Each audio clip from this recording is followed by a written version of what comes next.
Hello students, today we will see introduction to semiconductors. So on the basis of band theory, solids are classified into three types: conductors, semiconductors and insulators.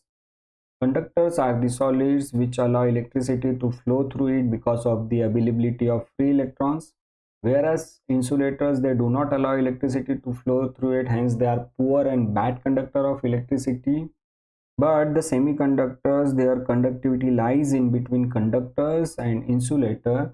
It means that semiconductors show both the properties of insulators and conductors. At 0 degree Kelvin, semiconductors behave like insulators, whereas when temperature increases above 0 degree Kelvin, semiconductors show the properties of conductors. Means semiconductors neither good conductors of electricity like conductors, nor completely poor conductor of electricity like insulator. Hence their conductivity lies in between conductors and insulators. So conductors show energy band gap is nearly zero or negligible energy band gap.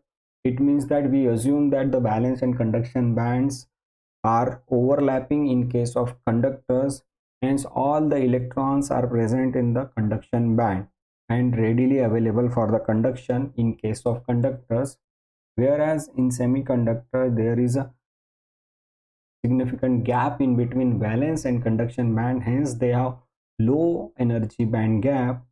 But in case of insulators, the energy band gap is quite large. Okay, hence the electrons cannot go from valence to conduction band, hence they are poor conductor of electricity.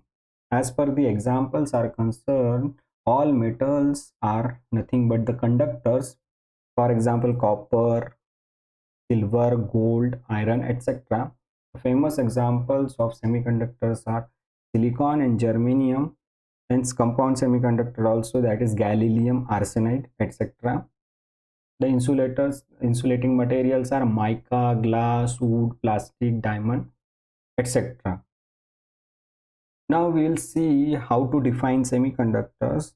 So the simple definition is the materials which are neither a good conductor of electricity nor an insulator, but their electrical conductivity lies in between conductors and insulators are known as semiconductors. And famous examples are germanium, silicon and gallium arsenide.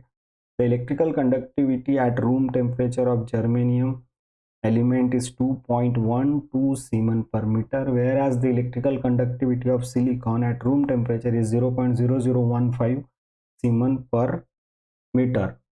Now we will see the importance of semiconductors in today's modern technology. So in many fields the semiconductors are important. Okay, so semiconducting materials are used in electronic gadgets like cell phones, laptops. Okay, semiconducting technology is usually used in automobile sector. Okay, semiconductors are used in solar panels or medical equipment or medical devices. So the semiconducting technology is very important in today's modern era, and many of the technological instrument uses semiconductors or semiconducting technology. So this is the main importance of semiconductors.